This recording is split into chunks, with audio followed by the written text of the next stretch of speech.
Alaric, you're so fantastic yourself. Christina pokes him on the nose with a giggle. She then flew towards the blood festival as Alaric followed from behind. You're fantastic too, you know, he said with a blush. They both transformed into themselves again. Christina? Alaric looked down at the ground as he was holding his hands together. There's something I've been wanting to tell you ever since I first laid my eyes on you. He was just about to tell her, but before he could, he was cut off when Christina smiled with joy. Is that Lydia? Christina quickly rushed over to see her friend. Alaric sighed to himself as her friend appeared behind him. Lydia? Christina shouted with excitement. Christina?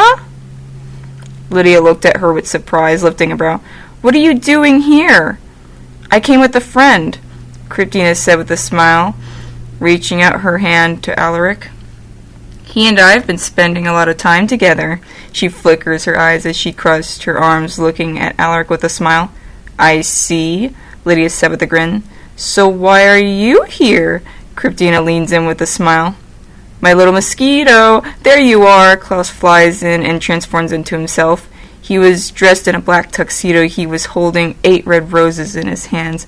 For you, my lovely. He quickly waves the rose towards Lydia as he smiled, showing his fangs. Lydia looked at him, feeling speechless. Oh, Christina smirked happily, holding her hands together, trying not to giggle. Every person who's ever met Lydia has always ran away from her because of how scary she was.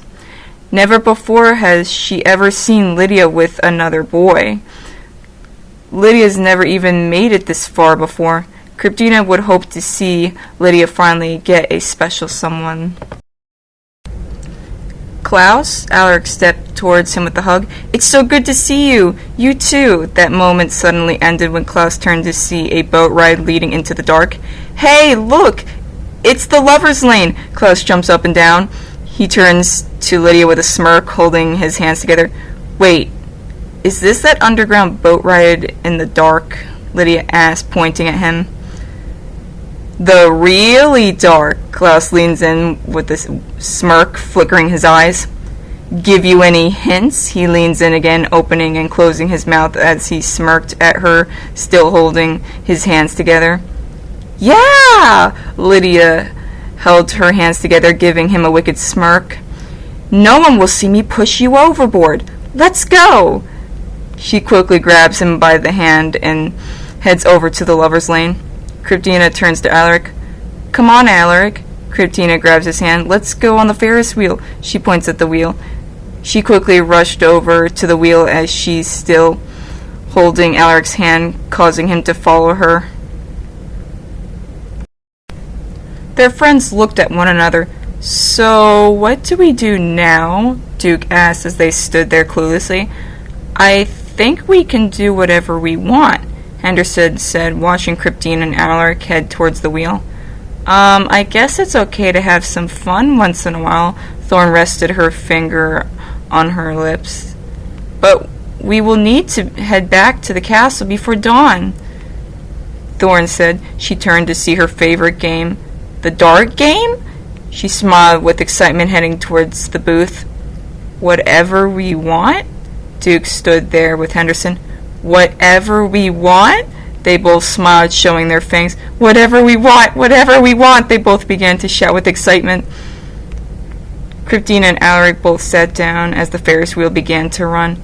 Christina blushed as she slowly began to lean on his shoulder. Alaric turned to her with a blush.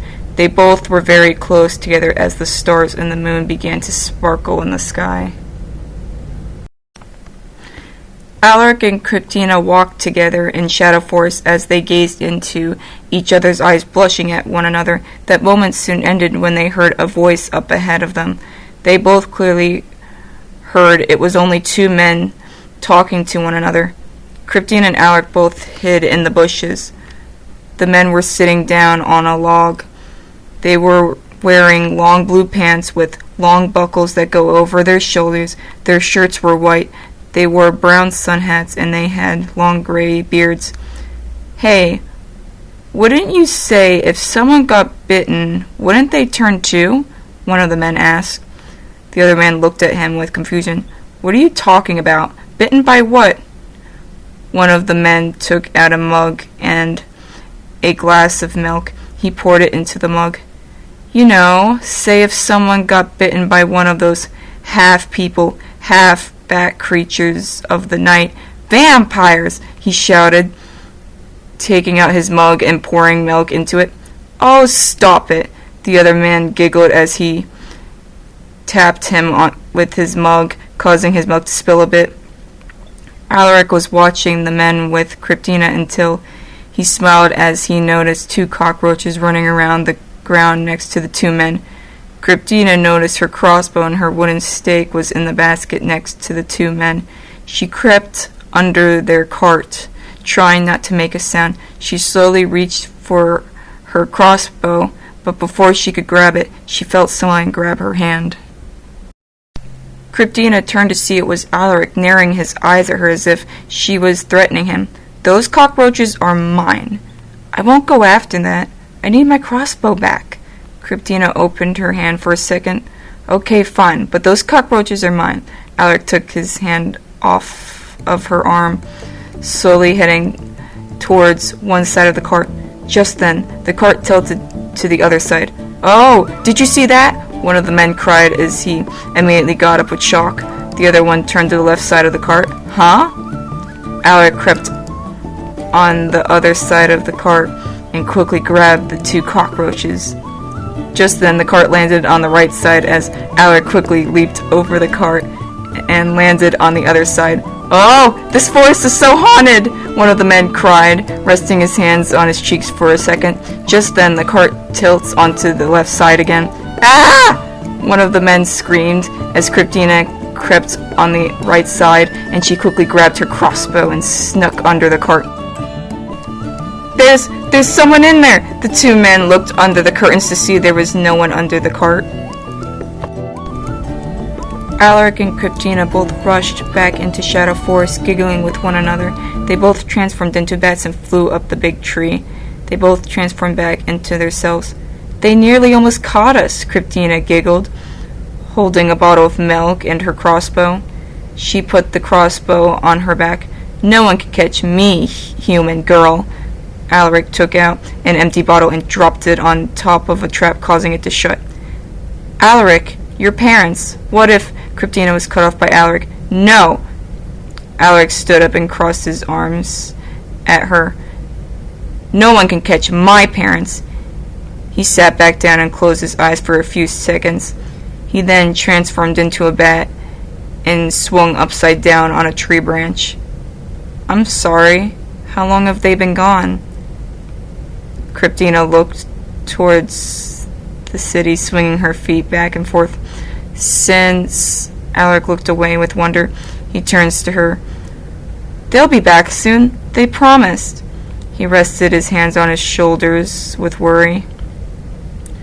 Well, don't worry. Wherever they are, we'll find them. Kryptina gets up. Yeah.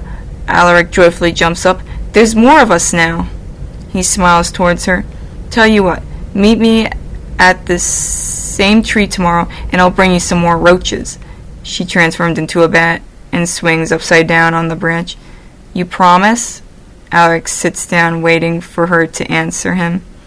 Kryptina transforms into a bat and swings upside down, facing him.